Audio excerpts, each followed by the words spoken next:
One of the things to keep in mind is that when the defendant provokes the incident, he loses the right to self-defense. You cannot claim self-defense against a danger you create.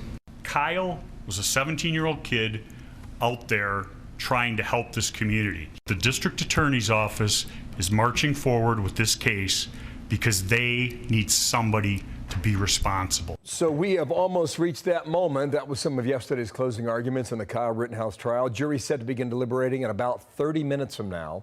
Fox News contributor Jonathan Turley with us now. Sir, good morning to you. We'll take you inside the courtroom when they get underway. They've got 18 jurors. They pick 6 out of a hat, so to speak, who will serve as alternates, and the 12 go in behind closed doors. You were going off last night on Tucker, thinking that the prosecution's trying to do whatever they can to get an acquittal. Make sense of that. Yeah, honestly, it's like watching the Generals play the Harlem Globetrotters. You sit there looking at the TV saying, for God's sake, try to score, throw the ball. I mean, there's an astonishing level of blunders that have occurred throughout this trial, but the closing argument really encapsulated that problem with the prosecution. You know, we tell students all the time, never point at a jury, because jurors don't like it. You don't usually have to also add to that. And by the way, don't point an AR-15 at the jury, particularly a murder weapon. Then you have the prosecution actually splicing in a scene from the Patrick Swayze film, Roadhouse. I mean, it's all sort of Night at the Improv. And I don't understand what's going on, because you have a prosecutor who was mocking the level of property destruction, saying, oh, he lit something on fire, he pushed over a porta potty, he used the N-word, and literally mocking all of these acts by one of his alleged victims. And at the same time, he was elevating these individuals as heroes that were trying to stop an active shooter. Well, it just basically opened the door for the defense to come in and just slam the character of some of these individuals. It was just a series of unforced errors that occurred all the way through the trial and then through the closing argument. Yeah, you said, I'd be very surprised if they eke out a single conviction on this rather appalling record. That's your quote.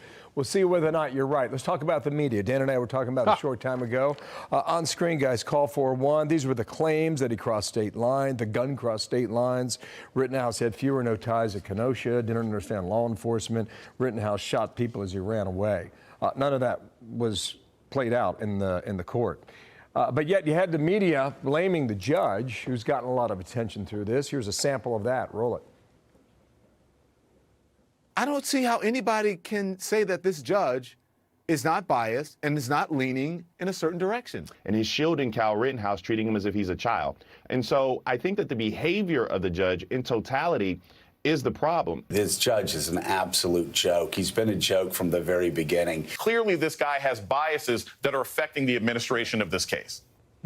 So there's a sample, and we've got the picture of the prosecution during closing arguments. This is something that people are going to remember.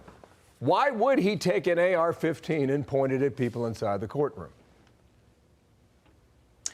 Yeah, I really don't know. And a lot of that criticism occurred after the judge went after the prosecutor for committing an egregious constitutional error in referring to the defendant's silence after his arrest. So you have all of these people who say that they want the rule of law and equal justice, who are piling on a judge who is upholding a rule that has been the subject of numerous Supreme Court cases.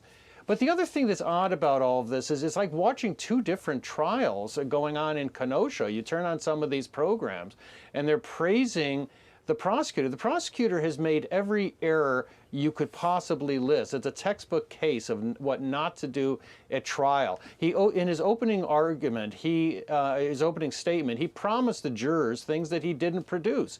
He just abandoned them. He said that, he basically said, you're going to see a vigilante who is on something of a bloodlust. He described this defendant as chasing down people. That just didn't materialize. And his credibility suffered as a result. But he also made glaring errors in terms of the facts of the case, even the law of the case. So I don't understand how you could look at this trial and blame the judge for the fact that it's collapsing in front of our eyes. Well, you said when you say that Rittenhouse chased down Rosenbaum and shot him in the back, jurors expect to see that, and they didn't.